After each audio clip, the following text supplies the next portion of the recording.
Paneer Tikka Masala.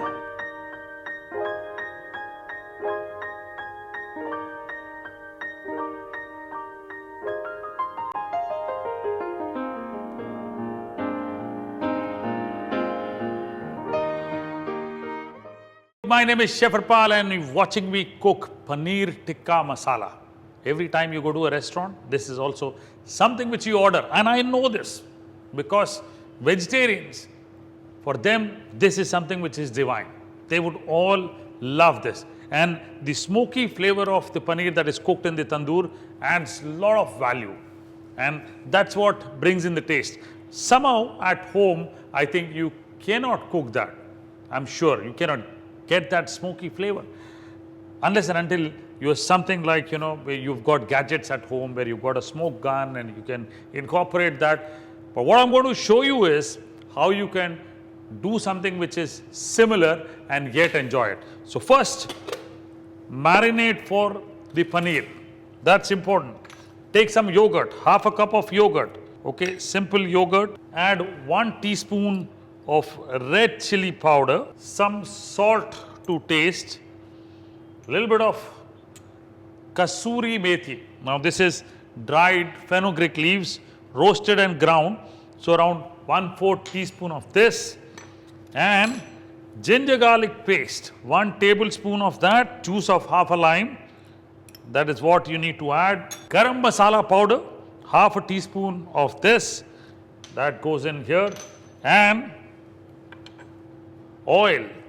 Here you're going to use mustard oil. Now that's what the difference is. That's why you like it, okay? So around 2 tablespoons of mustard oil. That is what is important, you see. And then whisk this whole thing up. Of course, if it was a just paneer tikka, would have been a little different because there you would have probably added some roasted gram flour powder also, or besan which has been sauteed in butter. Here I'm not doing that. I'm just making a marinade, which is a home style thing. Hence I'm doing this. Now this marinade here is ready. To this we're going to add paneer cubes, okay? So around 200 grams of paneer cube is good enough for a family of 4. So paneer cubes, first cut the paneer into slices and then cut it into cubes. There you see nice soft paneer. Onion. So I'm going to use 1 onion and cut them into dices, large dices. Okay.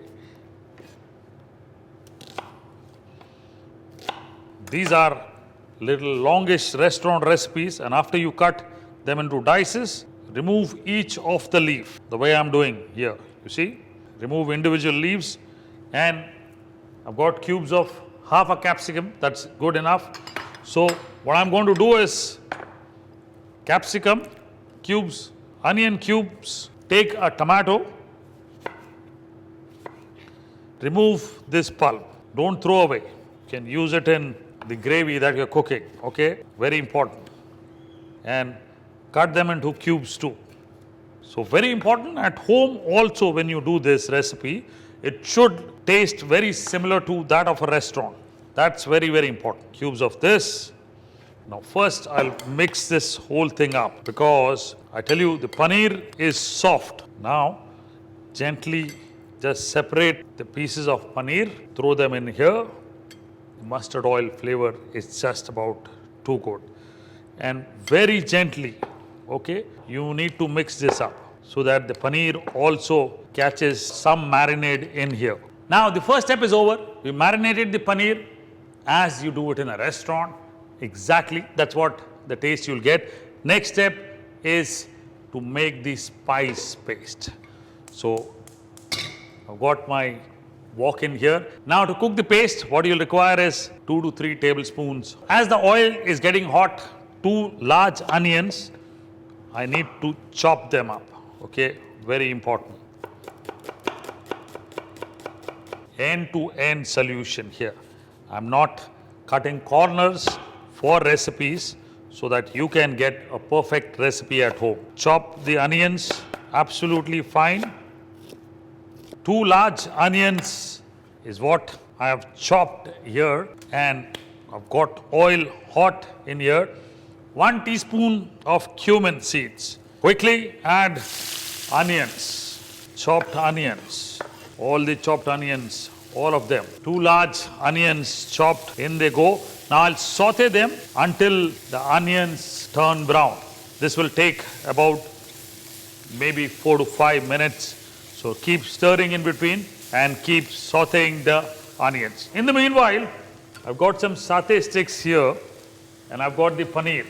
So what I'm going to do is keep a watchful eye here and also do something for the tikka masala. So I'll cut the satay sticks a little smaller, probably break all of them so that they fit into my grill pan. Gentle stir here, and what you need to do is take the paneer at home, take the paneer, take a piece of onion, capsicum, tomato, and alternate them. Again paneer and again maybe whatever vegetables you keep getting handy, keep inserting them in the skewer. So this is now ready. So I'll do some skewers like this. In the meanwhile, the onions are also getting sauteed. So the whole process is a little cumbersome. Nonetheless, tasty, end product beautiful. I've done the skewering of the paneer also. So what I'm going to do is, next step, add the ginger and garlic paste to the onions as they get brown. So ginger and garlic paste, 1 tablespoon of ginger and garlic paste into this onion thing. Chopped onion mixture. Saute the ginger and garlic paste along with the onions for about a minute or 2, not more than that. Ginger and garlic paste as they get sauteed. Add chopped tomatoes, 2 large tomatoes. Okay, what you need to do now is cook the tomatoes until they are pulpy, so you get a smooth mixture. So this would take about 5 minutes.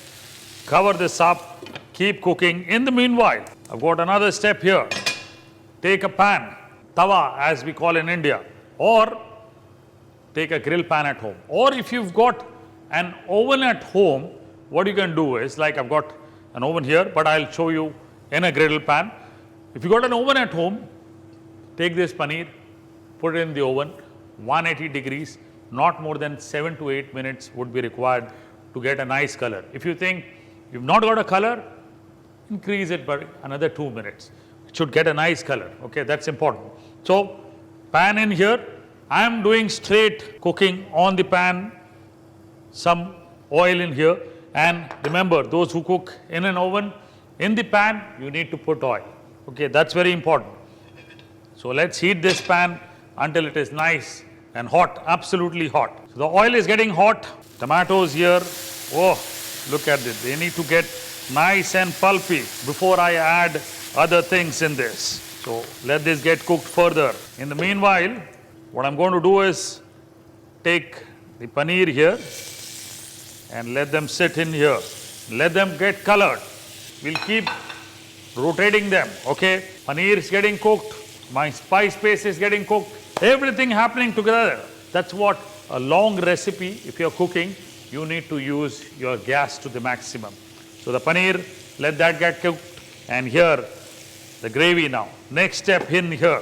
Quickly, keep adding the next ingredient. What I'm going to add is dry spices first. 1.5 teaspoon of Kashmiri chili powder. Okay, 1 tablespoon of coriander powder. Garam masala, half teaspoon here.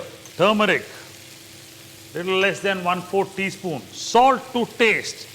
Oh, the way I do on my shows. Namak shamak. And mix this entire thing up. Cook the spice paste for about 2 minutes, not more than that. And at the same time here, check this out. Wow. Wow, this is what I want my paneer to look like. Rotate it so that it gets colored. Too many things happening here, but keep a watch on everything. Ginger, 1/2 inch piece, cut it into juliennes. In goes the ginger into the mixture. Green chilies, slit them up. 2 of them go in there. And cashew nut paste, 1/2 cup of cashew nut paste. Now this is what makes it nice and creamy. Now if you want to know how to make cashew nut paste, go into my YouTube videos and you'll see how to make cashew nut paste. This changes the profile of the entire dish. There you see. Oh, now you need to cook after adding the cashew nut paste about 4-5 minutes so that oil oozes out and the cashew nut paste gets cooked properly. So that's important. After a point of time, you'll notice that the spice paste starts oozing out oil and it's easier to handle it. It doesn't stick to the pan anymore. That's what indicates that the next step is ready to be processed. So next step, I'll add some water to this, okay? Just to make it a little more better to look at so that when you add the paneer, it starts looking better. So now this is a nice looking gravy or masala as you say. It will coat the paneer very well. So what I'm going to do is finally add some fresh cream, about half a cup of this, half a cup of fresh cream. Oh, that's why you start loving the paneer tikka masala. And the color is like when you order in restaurants. Whoa, beautiful, isn't it? The paneer is also ready. All I need to do is take this up and remove this with the help of a fork. The vegetables also get cooked well, so all of this needs to go into this beautiful thing that I've cooked. Gentle, absolutely a gentle hand on this, very slowly.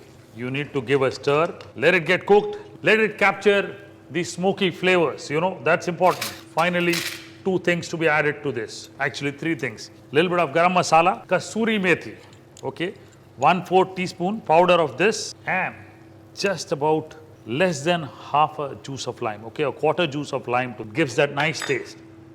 Some fresh coriander chopped will do the complete justice to this dish. Absolutely divine, beautiful.